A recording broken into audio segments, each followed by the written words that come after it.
Hello everyone, welcome to my channel. You are watching English Study with Shweta Chauhan. Hey everyone, आज की हमारी video का topic है translation Hindi to English. दो स्थितियों में हमेशा चुप रहें। जब आपको लगता है कि कोई आपकी भावनाओं को शब्दों से समझ नहीं सकता है, और दूसरा जब कोई बिना किसी शब्द के समझ सकता है।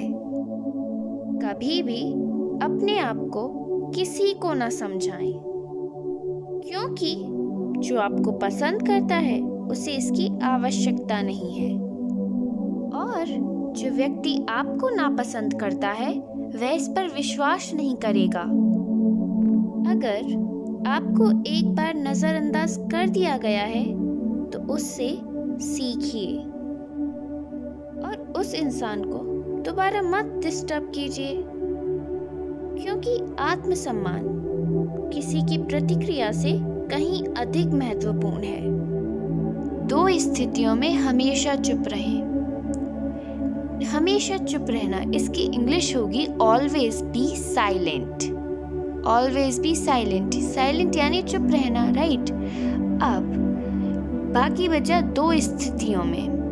स्थिति की इंग्लिश होती है सिचुएशन, ठीक है। Always be silent in two situations. Always be silent यानी हमेशा चुप रहो इन टू सिचुएशंस, दो स्थितियों में। जब आपको लगता है यानी when you feel, जब यानी when you feel यानी जब आपको लगता है, महसूस होता है, ठीक है। आगे है कि कोई आपकी भावनाओं को शब्दों से समझ नहीं सकता है, ठीक है।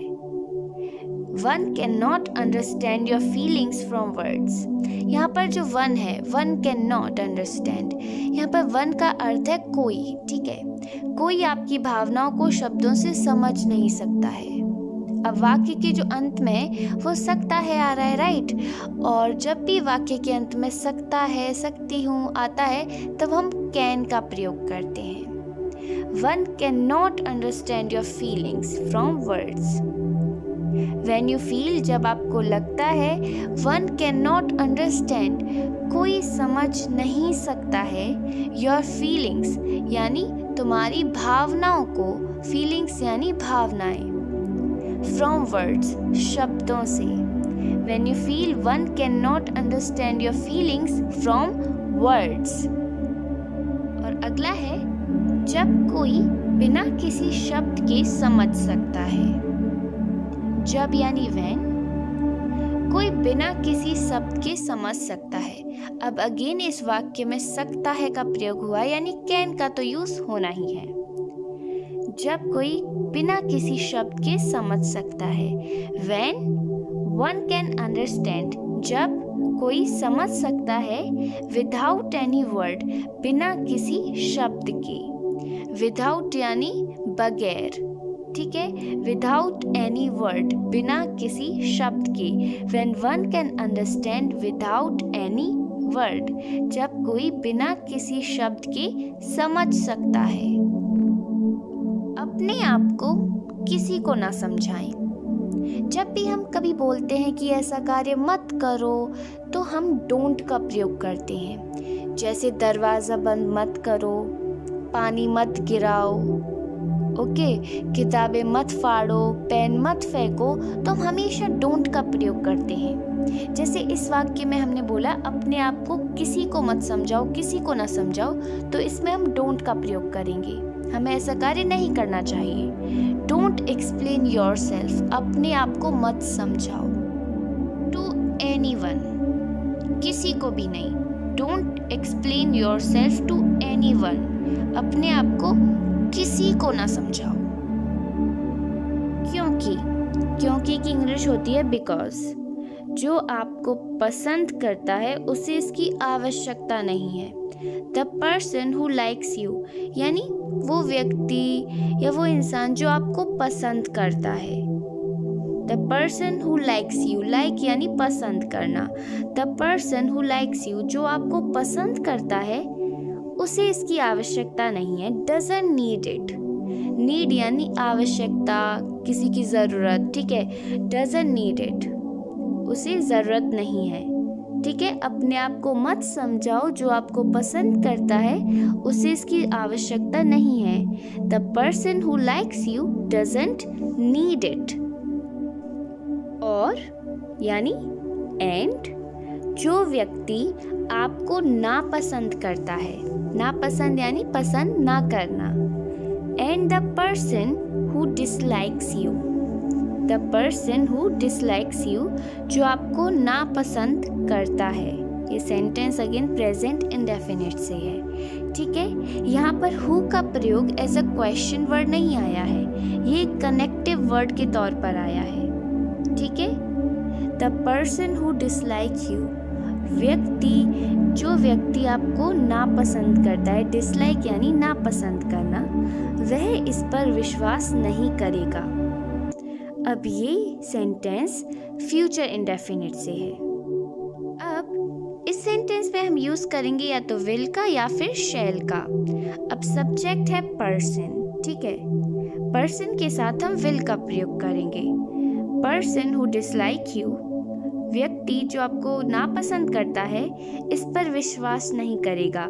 Will not believe it, believe यानी विश्वास करना, ट्रस्ट करना, ठीक है। अगर आपको एक बार नज़रअंदाज कर दिया गया है, नज़रअंदाज की इंग्लिश होती है इग्नोर। अगर इफ आपको नज़रअंदाज कर दिया गया है, यू आर इग्नोर्ड, ठीक है। इफ यू आर इग्नोर्ड, अगर आप नज़रअंदाज हो गए हो एक बार यानी once, if you are ignored once, तो देन उससे सीखिए, लर्न फ्रॉम इट, लर्न यानी सीखिए। If you are ignored once, अगर आपको एक बार नज़रअंदाज कर दिया गया है तो उससे सीखिए, देन लर्न फ्रॉम इट। और यानी एंड, उस इंसान को दोबारा डिस्टर्ब मत कीजिए। अगेन यहाँ पर भी हम कह रहे हैं किसी कार्य को ना करने के लिए, तो हम डोंट का प्रयोग करेंगे। उस इंसान को दोबारा डिस्टर्ब मत कीजिए। Don't disturb that person again. Don't disturb मतलब परेशान मत कीजिए, डिस्टर्ब मत कीजिए दैट पर्सन, उस व्यक्ति को, उस इंसान को, अगेन यानी दोबारा। Don't disturb that person again, उस इंसान को दोबारा डिस्टर्ब या परेशान मत कीजिए। क्योंकि यानी बिकॉज आत्मसम्मान किसी की प्रतिक्रिया से कहीं अधिक महत्वपूर्ण है। आत्मसम्मान, आत्मसम्मान की इंग्लिश होती है सेल्फ रिस्पेक्ट। आत्म यानी सेल्फ और सम्मान यानी respect. Self respect is more important, आत्मसम्मान अधिक महत्वपूर्ण है किसी की प्रतिक्रिया से, देन एनीवन्स रिस्पॉन्स। देखिए, जब भी देन की स्पेलिंग THAN होती है तो वहाँ पर उसका प्रयोग किया जाता है तुलना करने के लिए, कंपेयर करने के लिए। जैसे यहाँ पर आत्मसम्मान यानी सेल्फ रिस्पेक्ट को ज़्यादा इम्पोर्टेंस दी गई है, कंपैरिजन करें किसी की प्रतिक्रिया से, रिस्पॉन्स से, ठीक है। Because self respect is more important than anyone's response. Response यानी प्रतिक्रिया। Well, this is the end of the video. If you liked, then hit the like button and subscribe my channel for more informative and interesting video like this.